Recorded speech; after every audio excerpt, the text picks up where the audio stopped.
अब इसके साथ ही नाज़रीन आगे बढ़ते हुए आपको बताएंगे थाना चीचावतनी में एसएचओ थाना सिटी और इसके 2 साथियों को गिरफ्तार कर लिया गया है।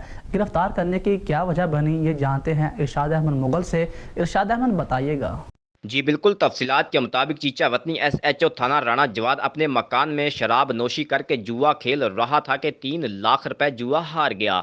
बाद में ड्रामा रचाया, 15 पर कॉल कर दी कि मेरे घर डकैती हो रही है। 2 दोस्तों को हवालात में बंद करवा दिया। कुछ देर बाद वाकया का ड्रॉप सीन हो गया। पता चला कि राणा जवाद एसएचओ सिटी जुआ खेल रहा था और शराब के नशे में धुत था।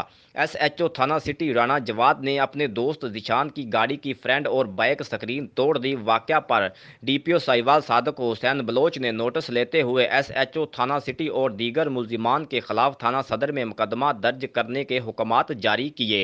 एसएचओ थाना सिटी राणा जवाद को थाना सदर पुलिस ने कुछ देर पहले ही गिरफ्तार किया है, जबकि इसके 2 दोस्त रात से ही गिरफ्तार हैं। कैमरामैन आसफ मुगल के साथ अरशाद अहमद मुगल, क्राइम रिपोर्टर चीचावतनी। जी।